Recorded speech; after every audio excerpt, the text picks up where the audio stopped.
You're telling me this whole collection, I mean, we're talking millions and millions of dollars, started from $1,000 in cash and some Ricky Rubio cards? Yeah.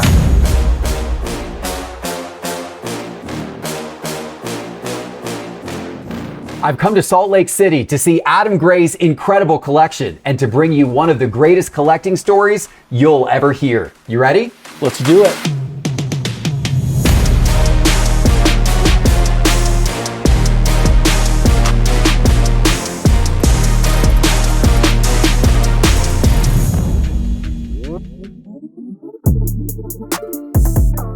All right, Adam, this is such an incredible collection. It's hard to know where to start. We've got gold prisms, we've got one of ones, we've got rare 90s inserts, but let's start with a Logo Man. Talk to me about this unbelievable Kobe Bryant Logo Man card. It's definitely one of those things that you look at and you go, well, how did we get here? I didn't ever start out thinking I'm gonna end up with Kobe Bryant's first Logo Man autograph. This one showed up at auction. I hoped that I'd have a chance at it, and I missed out.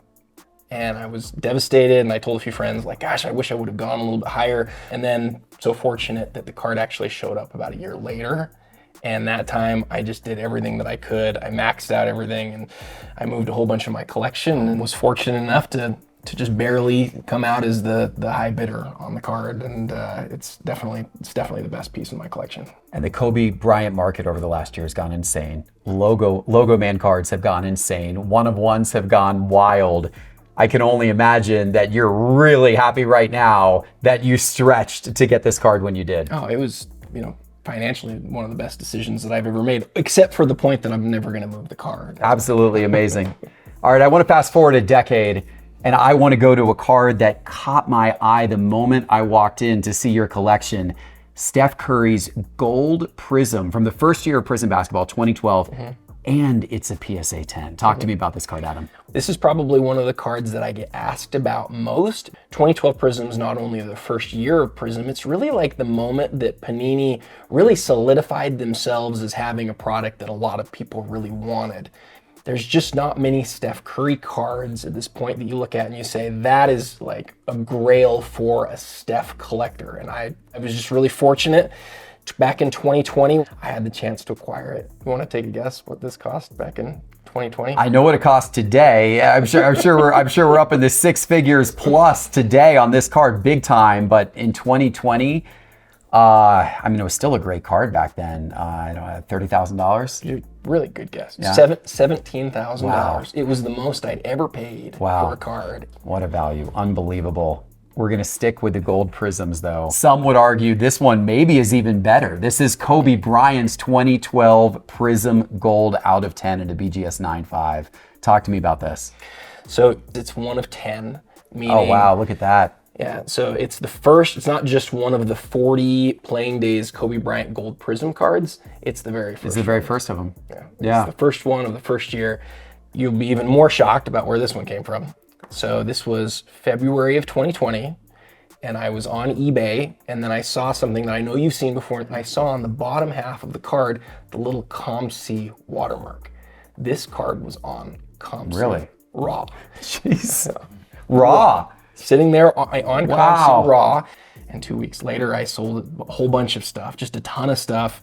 I paid for the card, got it graded, came back at 9.5. Like the Steph, it was also $17,000. Oh my gosh. But where I got really lucky here is I bought the Kobe, and I actually, sort of these two things are connected because I bought the Kobe and everybody knew what I paid for it, and that allowed me to then go acquire the Steph for the same price. These were the first two cards that I ever paid 5 figures for. And so for me at the time, I really felt like I was stretching. I really felt like, gosh, this is more money than I'm really comfortable with, but I just knew like I was trading cards for them, right? And so for me, it was a matter of I wanted these each more than what I was moving. And so that's what allowed me to do it. And I told my wife sheepishly, I just, traded in $17,000 worth of cards for each one of these two. And she thought I was a little bit crazy, but thankfully at least she felt okay about it. And here we are, 6 years later. And you're very happy you did it. Yeah. 100%. And Adam, you literally have millions and millions of dollars worth of cards sitting in front of us, which we're going to show the audience. How did this all start? So when I bought my house, I had to sell my collection to put a down payment.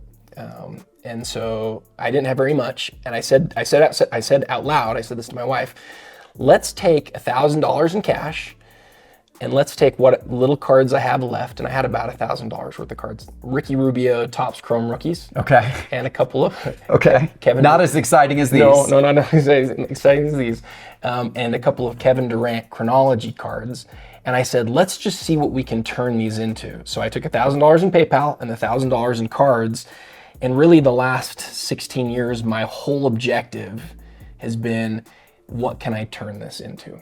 What can I make my collection into? And so where some people are like flipping, trying to make more money or trying to do different things, my real whole goal, I've tried to stay true to this, has been what's the best basketball card collection that I can build? And sort of that's still where I am today. You're telling me this whole collection, I mean, we're talking millions and millions of dollars, started from $1,000 in cash and some Ricky Rubio cards? Yeah, those Ricky Rubio cards did really well, by the way. They really did. I bought those for like $10, $15 a piece, and I sold them for like $80 or to $100 a piece. So that for me was the start. And each moment along the way has just been really like a deliberate sort of trying to move up, trying to get the best, most meaningful cards, and trying to build a well-rounded collection of sort of the history of basketball cards. Unbelievable. Unbelievable. Well, we're going to go to another 2012 Kobe Bryant card next. A card you love. This is near and dear to my heart. Talk to me about this. I love firsts, so it's from the first Prism set. I love when things have a unique story, and you know this. From 2012, for some reason, Panini just made 2 cards in the set where the card isn't signed on a sticker, and that's Kobe Bryant and Kevin Durant. The 2 best cards probably in the whole set. So even in the base version, I just think this is a great card because it's from such an important set and the card is autographed on card. I love the silver. I love how rare it is. People don't realize how rare that these cards were, that they were 25 of them ever produced. That's all you could get out of Prism, golds and silver autographs. Yeah. This is an iconic Kobe card. This is probably Kobe's most recognizable card of all time. The 1996 Topps Chrome, this is the refractor. And these cards often have a problem with greening. Your copy looks really, really nice. Tell me about this. Well, that's why I own it. I just think any person who looks at this card at this point who's a knowledgeable collector looks for one thing first, and that's the color. Yeah. That's what they care about most. Now, some people are going to look at this and they're going to say, why do you own a 7 of that card? Finding a card that looks like that one of this copy is a way harder ordeal than finding a high grade. Yes. And so I love that it's in a 7 grade, and that's because of the color that it is. And I think with time, as people like learn to measure eye appeal a little bit and learn to look at color a little bit, they look at a card like this and they may say, gosh, I like that more than I like some of these other ones. And it's because it's a harder thing to find and it's more visually appealing too. I want to stick with Kobe for a little while before we get on to Jordan. We've got to bring some exquisite into the mix. And this is Kobe's limited logos card. Beautiful card, really nice autograph on there as well. Talk to me about this. People love exquisite so much. It's become like synonymous with the ultra high end. I think the image on Kobe's face, the point back at the camera, combined with that patch and that really autograph, nice patch. I just think it's one of his nicest exquisite cards. I agree. It's a really, really nice patch. That one definitely separates it away. We saw one Kobe logo man earlier. We're not done. Here's another Kobe logo man. This one from Noir. I like the black and white imagery on this. What attracted you to this card? When I bought it, it was the Kobe Logo Man auto that I could afford, right? This is another fun one. I think I bought this one in 2018 for a grand total of $1,200. Oh my gosh. That was why I was attracted to it. The crazy thing is, of course, holding it all of this time and, given the way that the world has sort of changed. But Noir, I don't know what you think of the product. A lot of people just sort of think of it as like a middle of the road Panini era product. I think aesthetically it's one of the nicest that they ever made. And this is, like a lot of the cards in my collection, this is the first year of Noir. Yeah. So for me, that was what I loved. It's a really beautiful card. When you bought cards like this, when you paid as little as you paid for this card and many of these other cards that are now worth tens or hundreds of thousands of dollars or more, did you ever have any thought in your mind that these cards could someday appreciate the way that they have? So my answer is going to seem a little bit flippant or strange, but I did think that. That's why I was willing to do it. I saw fractionalization, and specifically because I come from the world of investments, private equity and venture capital, I believed that we would see a time where we would see card funds. So I said to myself, if I've got a budget and I think these things are going to really take off someday, I'm just going to try to get the very best things and then hold on to them. And that's generally been my approach for the last 15 years. Yeah. It has served you very, very well. It's a great My problem philosophy. is I never sell anything. So Sure. I've got all the cards still, but I still have no money. You have an incredible collection, I tell you that. Your vault enjoys these, that is for sure. Talk to me about this Kobe Flawless card with the diamond. First year of Flawless. Yes. People are always talking about the diamond in the middle. The diamond, the diamond, the diamond. I don't care about the diamond. What I cared about was that it was the rarest base set ever made. And so at that point I said, I wonder how many of these I could get. And I actually got the whole rookie class, Okay. all 10 rookies. And then I ended up selling them because I realized not all the rookies were going to stay great, but some of these guys like Kobe and LeBron, this was going to go down as their rarest base card. Interesting. One more Kobe card before we get into, I want to go to Jordan next, because there's some Jordan cards here that are going to make the camera melt, like honestly. But this is a Kobe, it looks like a game-used patch here from Upper Deck game jerseys from 2000, 2001. Also with the autograph, number /8. Talk to me about this card. 3 years before Exquisite, Upper Deck started making autograph patches. So Kobe, you're gonna love this.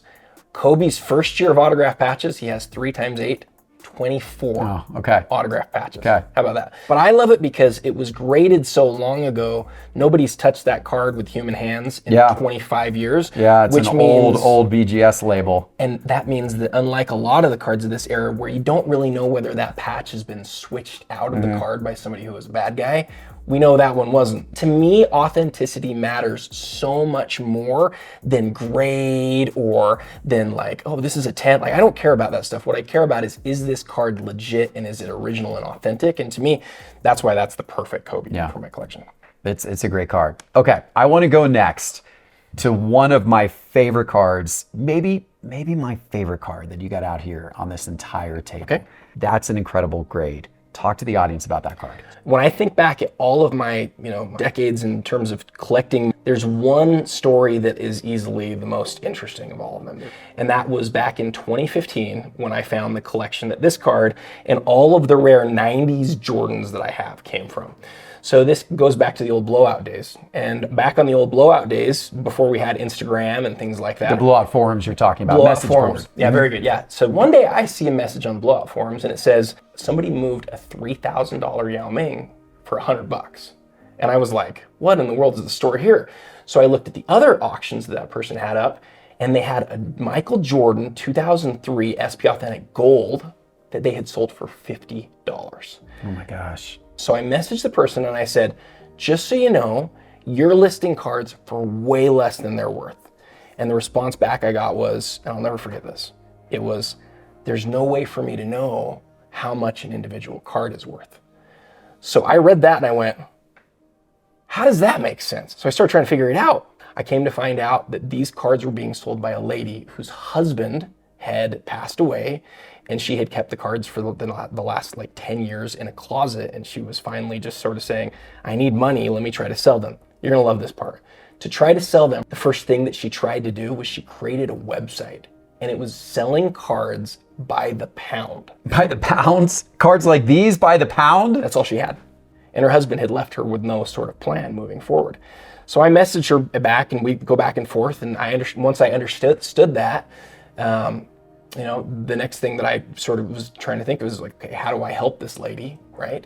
And so I sort of said, hey, you're selling these cards for too little. You should open auction these, right? That's going to work. So she opened auction to 2001 Ultimate Michael Jordan autograph, sold for over $1,000. And she couldn't have been more thrilled. And then I get this message from her, Adam, you've got to help me. PayPal took my money back. They say that the card never arrived. What can I do? And I said, well, did you keep tracking? And she said, no. And I said, well, then you're out of luck here.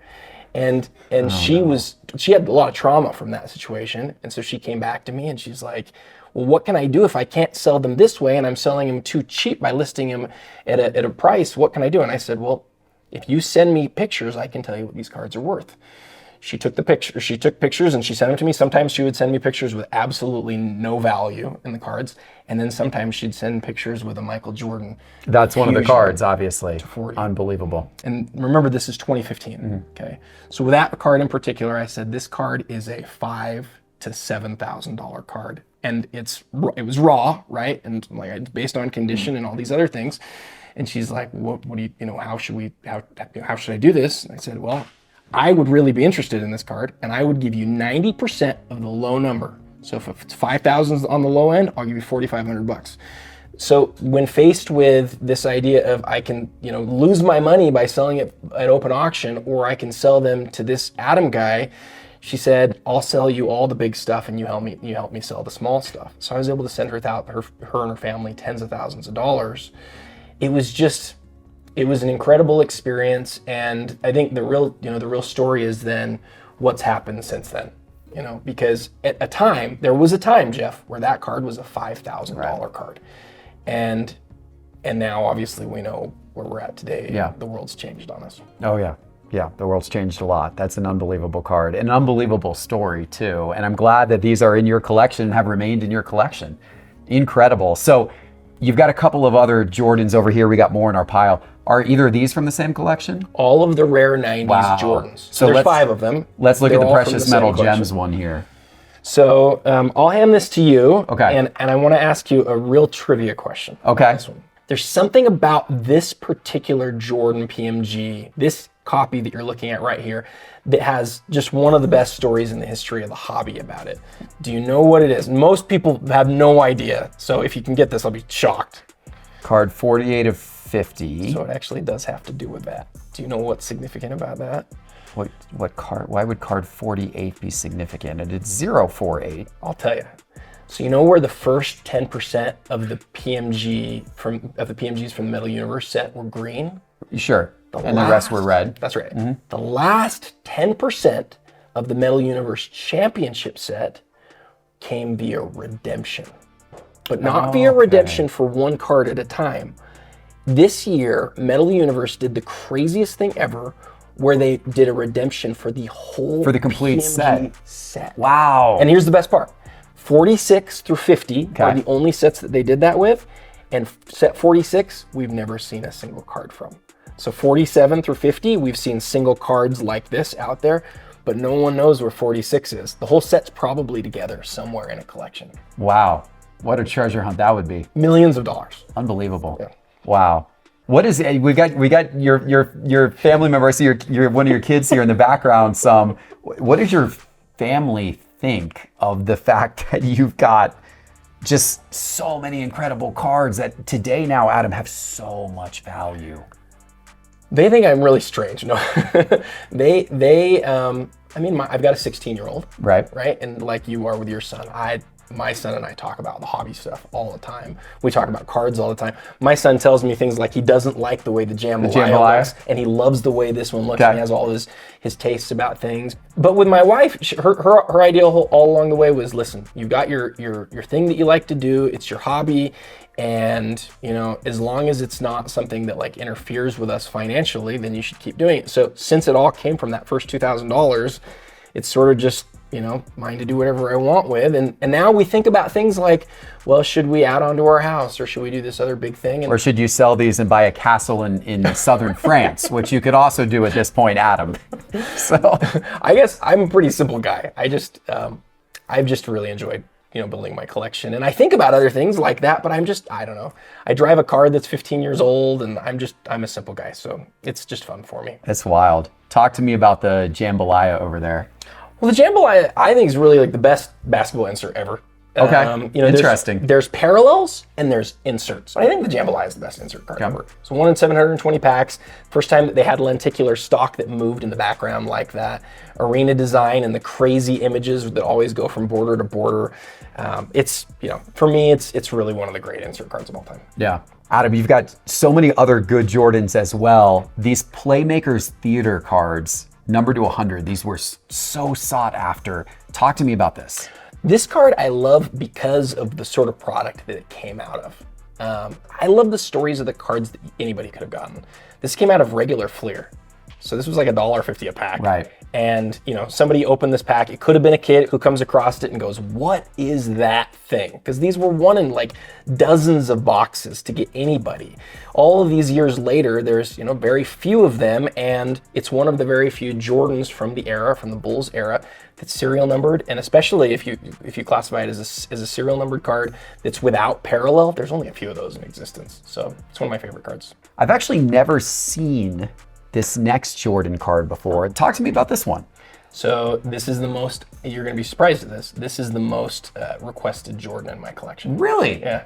And it's because I am very surprised by that. Why is that? It's because although it's out of 100, this year of hoops, there's just, it's just an impossible card to find. There's only like 20 something of them in the combined pop report. Maybe that's why I've never seen it before. It's honestly. It's like, that's why I just haven't seen that one. So where you have Jordan collectors who are like, I need everything from this era. Right. This is one of the toughest ones. And although 8.5 is not a perfect grade by any means, it's literally one of the best, maybe 6 or 7 copies in existence. It presents really nicely. It's a cool looking card. Yeah. Couple more Jordan cards. Patch Auto. Beautiful card. Talk to me about this. This card I sought out forever. It was $100 a pack, which sounds cheap now, but at the time, but back then, revolutionary. It changed the world. There were 4 packs per box, and there were only 3 autograph patches in the set. The 3, Jordan to 23, Kobe to 8, KG to 21. They only made one version of each. So that's actually the very first Michael Jordan patch auto with a serial number that's stamped on the card. The very first one. Wow. Wow.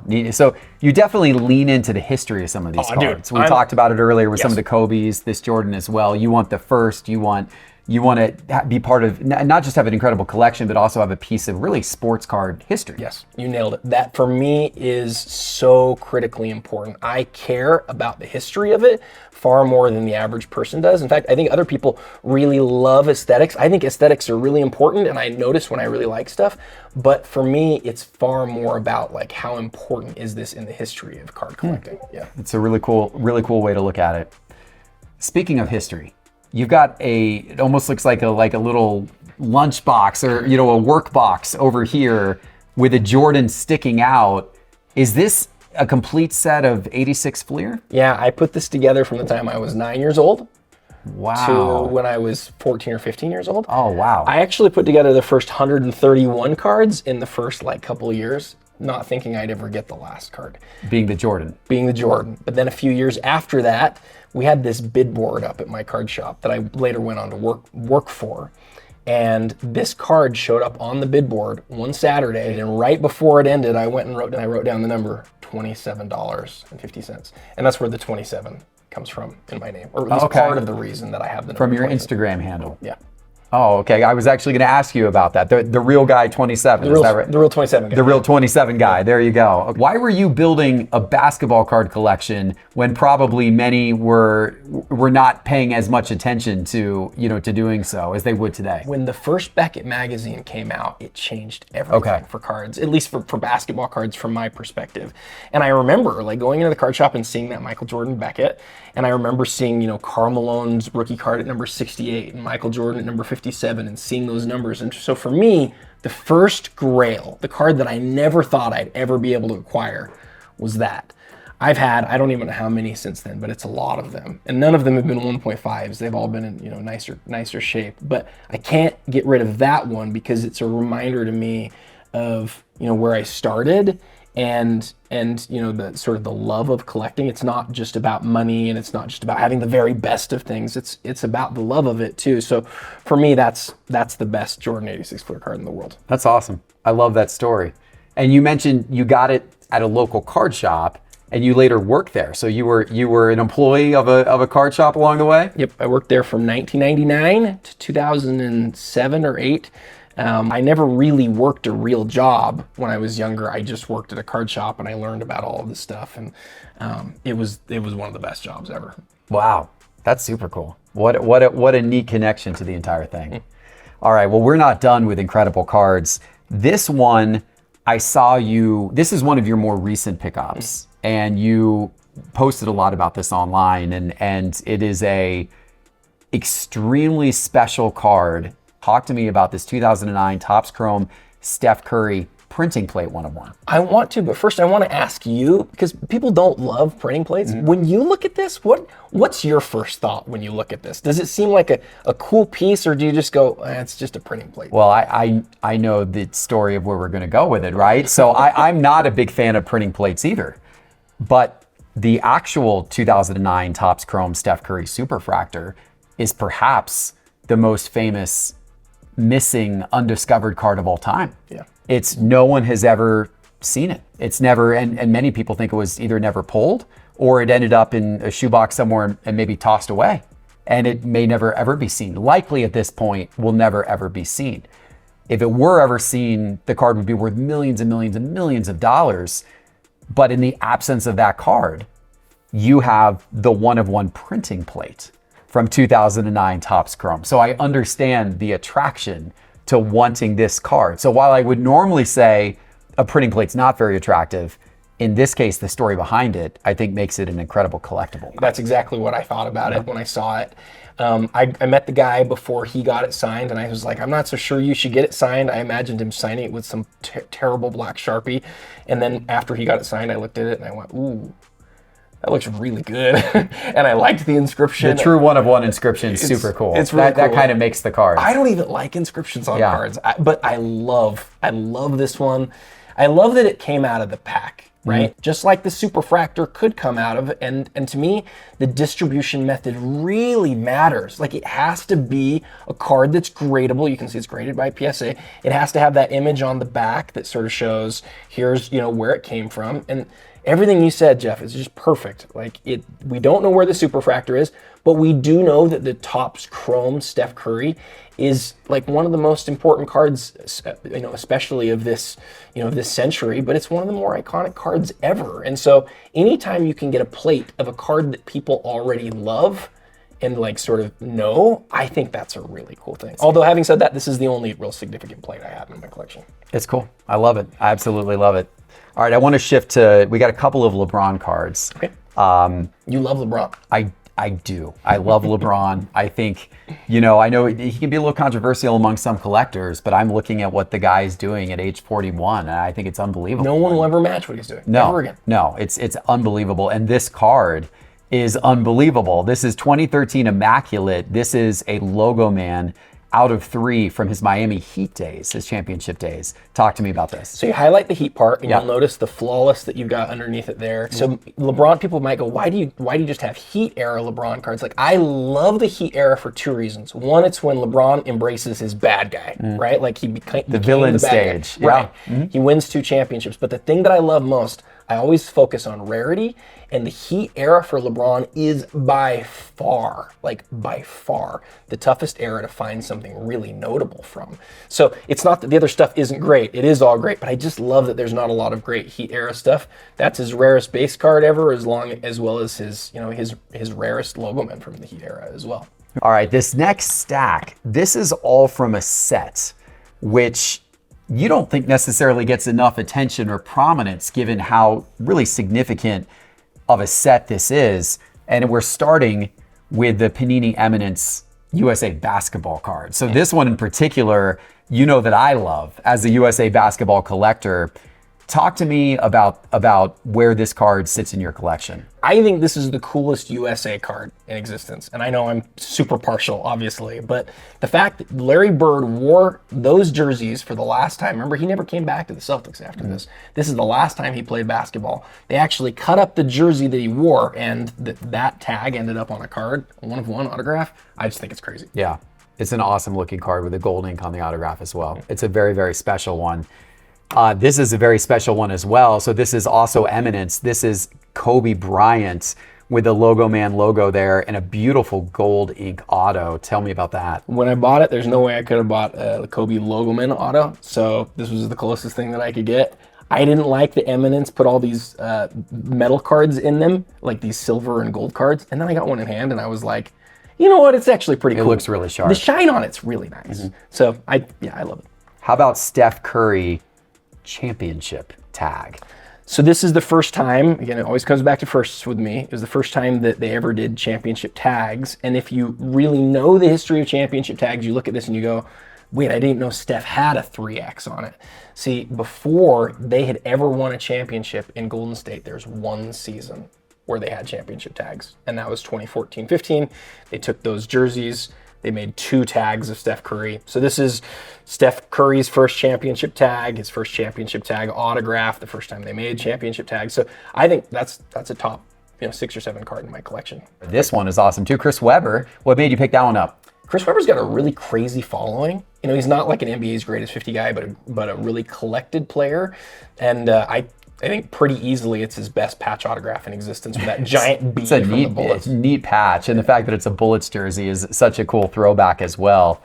Really cool Chris Paul 1 of 1 here. Yeah, it's the one spot in my collection for the Chris Paul. He's just a ninja with that fat gold marker. Love that card.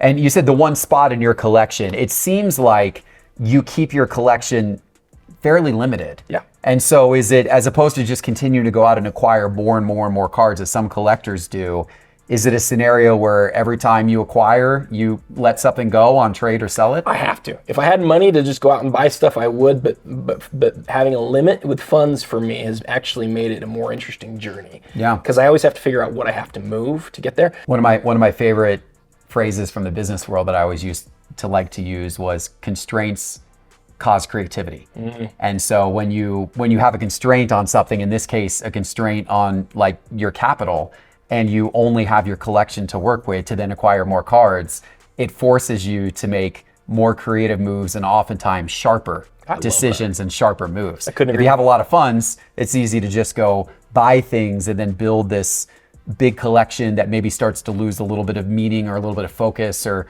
maybe starts to get a little bit out of control. But if you're limited in what you're doing and you have to make every dollar count, every trade count, you often are going to end up with the best result. I love that. I do have to say though, I've known a number of guys that have a lot more unlimited funds than me.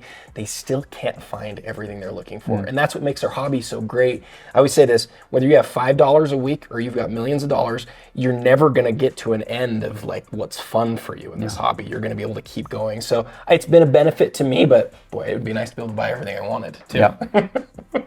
We got some more players we want to feature here. We saw the gold prisms earlier from Kobe and from Steph. You've also got Kevin Garnett, a player who, gosh, I think is honestly pretty overlooked in the scheme of things in the collecting world. Yeah, he doesn't seem to have any like really crazy collectors that go bonkers for his stuff, and maybe that's why I've ended up with a couple of his cards. I loved KG though. The thing that's interesting about this, Prism, first year, 2012. The next year, he's on to the Nets. So you only have one really great era Kevin Garnett Prism card. It's number 5 of 10, which is his jersey number. So from the Prism era, I think that's probably the best Kevin Garnett card around.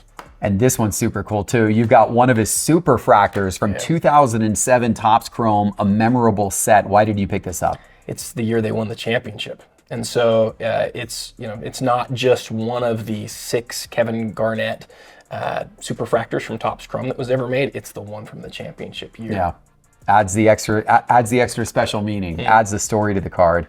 How about Yao Ming, the 2004 Topps Chrome superfractor 1 of 1? I think this is maybe the one that people would be most likely to overlook. Yao didn't play back into the late 90s, so we don't have the rare stuff from there. And then he retired so early, so his key cards are limited from 2002 to 2009, which is just not an era that has like a lot of great inserts and parallels. So, his first superfractor from the first superfractor set ever has a case for being either the best or the second best Yao Ming card in the world. Yeah. He's collected internationally as well, so it adds a little extra appeal to the card for sure. Yeah. I found a Wemby card in your collection. This is maybe, I think this is the newest card we've seen all day. This gets outside of your normal era of collecting. Tell me why you picked up this Wemby rookie. Well, we talked about the Eminence set being one that really hasn't ever taken off the way that I thought it maybe would. Gala is the same for me. Gala goes back to 2014. They just made a base set where the rookies are numbered to 8. And so, unfortunately, 2014 ended up being one of the worst draft classes, literally of all time. But you can see underneath the Wemby, there's this Jokic here. Yeah, the Jokic, that's from Gala, when Gala was a standalone product, and that is his rarest rookie card. There are parallels and things like that that are rarer or that are worth more, but this is his rarest, his rarest true rookie card. And then the Wemby's connected to it because it's still Gala, but as you noted, it's from a product called Recon. Recon took Gala and put those rookies within it. The thing that I love though, they didn't parallel them. They're just a card that's numbered to 8. Really neat. Wow. So it's one that you can't find in a whole bunch of different, designs. It's just that one true one. This is a card that people would have a very difficult time overlooking. Dwayne Wade, this is one of his championship tags from Flawless with a beautiful on-card autograph. What I love about this one is that it's got that 3X, and Wade was there for all 3 championships. The 3X represents how many championships the team has won. It just so happens Wade was there for all of that. Combine that with the fact that it's the first year Flawless ever made championship tags, and we sort of think of championship tags like as a flawless thing. And yeah, to me, that's why it's become a permanent part of the collection. We've got Wilt Chamberlain. You decided to go historical here. Why did you decide to get a Wilt Chamberlain auto for your collection? My first love in sports cards was vintage basketball. Okay. I loved buying stuff from the 70s and 60s even when I had the chance when I was a little kid. And I never, ever could have dreamt of having a Wilt Chamberlain autograph. Then years later, 1999, UD Century Legends comes out. One of these cards sat in a local card shop for $100. And I could never have afforded that at that point. Never thought I'd get the chance at it. Finally, I was like, hey, I want to try to get one of these. And by that point, Wilt had passed and it started going up and up and up and up and up. See, because he only signed a couple cards his whole career. He's got, I think it's 475 total cards he ever signed that were inserted into packs. This is one of them. I finally had the chance to get one. And the thing about this one that you just have to look at when you're looking at buying one of these cards, autograph quality, how much time it's spent in the light. You're just not going to find a nicer autograph than that one. It's centered and it's just perfectly blue. And that autograph of a 10 grade there really, really matters on this. This is a really nice autograph. We're going real vintage right here, back to 1971 Topps. We've got an Atlanta card, Pistol Pete Maravich, with a really nice on-card auto. Why did you pick this one up? Well, I know you love on-card autographs on vintage. I do. I also love them. I don't think I'll ever sell this Maravich. I think it's one of the few cards in my collection where I just don't think I'll ever do it. I think it's one of his best on-card autographs. And, it's one of those cards too that just like aesthetically is it's just fantastic. It looks really nice. It does. And I love the 1971 Topps design. It just, to me, like the font they used on the city name, it just like kind of speaks to the 70s, doesn't it? Like 70s design aesthetic, like that is captured in this card very well. Yeah. We got one more vintage on-card autograph. We're even going further back. We're going to 1957 Topps, Hot Rod Hundley. But tell me about this. He was the voice of the Jazz my whole youth. Okay. So I grew up listening to this guy. I went to a card show here in 1993 with my parents, and there was a 1961 Fleer Hot Rod Hundley at the show. And they said, Adam, this is going to be your only chance ever to get this one. Let us buy it for you. But the person at the table was asking for too much. And I just couldn't let my family, couldn't let my mom and dad pay for it because we didn't have a lot of money. And so I was like, no, it's $10 too much. We can't do it. And so I always wanted a really nice Hot Rod Hundley after that. And, about 10 years ago, this one popped up online. And I just, you don't get any better than that. That's super cool. Well, we're obviously here in Salt Lake City, in Utah. I know you're a big Jazz guy, obviously. We just saw Hot Rod Hundley. Let's do a few more Jazz cards. The audience is going to be pretty impressed by some of these. How about this John Stockton Logo Man 1 of 1? This is his first Logo Man autograph. It's from the set that, really like the very first ultimate Logo Man autograph set. The Jordan in this sold for like $3 million. The Kobe sold for $1.5 million. Kevin Garnett, that had part of the Logo Man missing, recently sold for close to $200,000. And so you never see them move. You rarely get the chance to get the first of something that's as important as this. And so the guy who owned this card, I messaged him over the course of years, and he was always like, I'm not going to sell, I'm not going to sell, I'm not going to sell. And I finally came up to a number that was way too much, but I had to have this card. I mean, it's an awesome card, especially for a Jazz fan. But I mean, Stockton, one of the great players of all time. This is another huge Stockton card. This is the 1997 Ultra Masterpieces card. Wow, talk to me about this. Well, it doesn't get rarer than a 1 of 1. Yes. And when you have a first 1 of 1 ever made, which the 97 Ultra Series 1 set was the very first time basketball cards had one of ones. It just doesn't get better. So that really is the very first one of one Stockton. That is it. You got two of John Stockton's most important cards of all time by far, maybe the two most important. Super, super cool cards. Jerry Sloan, a fixture in Utah for a long, long time. This is his 1968 Topps Test card. I'm not familiar with this. Okay, you're gonna love this. Okay. So I don't know if many of your listeners are like gung-ho on vintage, but vintage is rarely a rare thing. Right. Usually vintage is like rare only from a conditional perspective. Sure. But in 1968, before 1969 Tall Boys, Topps said, you know what? Let's start thinking about making another set. And they put together a test set of, I think it's 24 cards, might be 22 cards, that on the back made a Wilt Chamberlain poster, basically. For Jerry Sloan, though, what you've got to know is his rookie card's not until 1970 Topps. So this card predates his 1970 cards and is so much rarer. There's like 12 or 13 of these cards in existence. And for me, this is the only card of Jerry Sloan that I really had to have in my collection. So when it popped up, I think I put in a max bid of like $8,000 and it sold for $1,000. I had to have this one. What piece of advice would you give for somebody out there who's maybe just starting to build a collection and looks at something like this and says, gosh, I'd love to be able to build something like this someday? That is such a tough question. And there's so many different ways that I feel like anybody could go with this with a lot of great advice. I'm gonna surprise you though. I think the best advice that I could give for anybody in this space is to never overspend.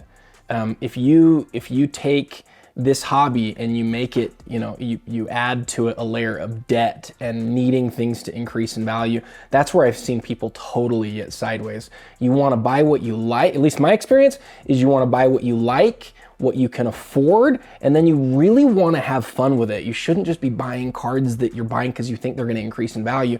You want to buy the cards that you want to keep forever so that when something better comes along, it's like they're having to pull it out of your dead cold hands. You don't want to have to, you don't want to sell any cards. You want to keep them all.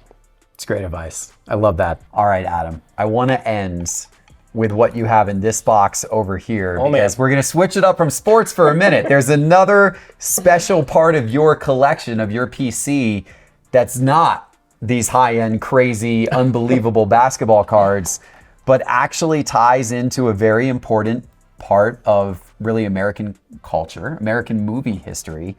You're a big Harry Potter fan, and you got some of the greatest Harry Potter cards of all time. Talk to me about these. So I do love Harry Potter. I loved watching the films with my kids. My wife and I didn't pick it up till super late. But then, after we started watching them, we really liked them. And then I found out that they made a great number of sets that have a lot of the same components as important sports cards do. So there's still firsts. There's still a rare number of like autographs. There's still serial numbered inserts and props and costume cards. And there's still like a hierarchy of best Harry Potter cards. So a couple years ago, I just made it my goal to put together one of the best Harry Potter collections. And I think you've done that. So it looks like you've got a number of autograph cards here. We've got a single auto of Harry Potter himself. Mm-hmm. We got a triple auto. This is pretty cool. I got to imagine this is a pretty rare card. That's the Harry Potter grail. Okay, this one is. Yeah, the triple auto is. I mean, I got to imagine you got the lead actors on the card. Yeah. It's not the rarest card to find, and it's honestly not my favorite Harry Potter card, but as far as like people looking in from outside, that's the card to get. Yeah, to have all of them signed on the same card. But then you got a quad auto here too, which is pretty wild. Yep, all four of the Triwizard champs, and the little pieces in the middle there are pieces of their costume. Really? Yeah. That's super, super cool. We've got a couple of more autograph cards here, an Emma Watson one. That's super neat. Yeah, I love it. I love the autographs. The Emma Watson, I'll just show you real quick. Just like sports cards where you have different variations in autographs, she was so young when she signed these. At the beginning of her signature, she had this little squiggle at the bottom and two dots at the end. But maybe 5 to 10% of the way through signing these cards, she changed it up and she took out the dots and the squiggle. Okay. So the dots. She got tired of signing them at some point. The dots and the squiggle is the preferred version of the card. Tell me about your family. We've seen one of your kids wandering around in the background. What's your family like? Yeah, it's a sick day. I've got my 5-year-olds running around in the back, so hopefully that will be fun.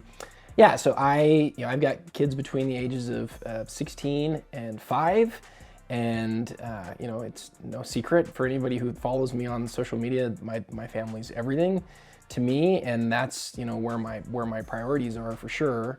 I know that a lot of people think of me maybe as like a card guy. It's probably like how you are. People think about me as a card guy, but that's not primarily who I am. I don't think of myself as like Mr. Card Guy. I'm Adam, the dad, and the husband, and those things first before any of these things. These things are fun.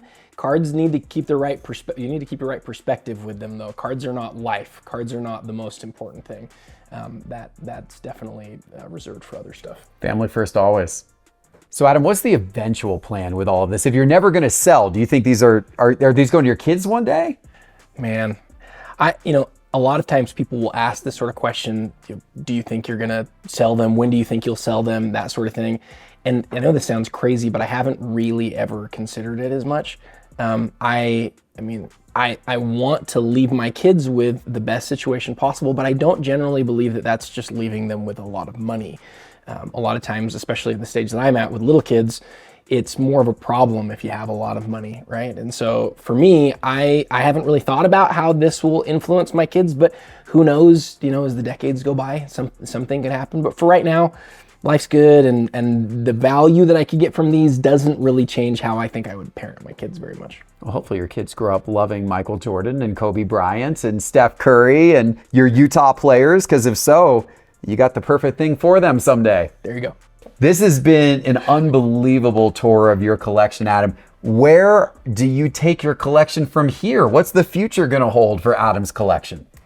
I'm just going to keep doing what I've been doing and try to build the best basketball collection that I can, and we'll see where that goes from here. Is there another grail out there in the world that you have a goal to add to this collection at some point in time in the future? I do, and I would love to tell you, but if I say it on this show, then everyone will know and I'll never get it. Okay. So I probably shouldn't do that. So people will just have to find out by following your social media after the fact, because you do a great job of doing the reveals when you get the new cards in. For sure. And it's the Real 27 guy. You got it. On social. We got it right.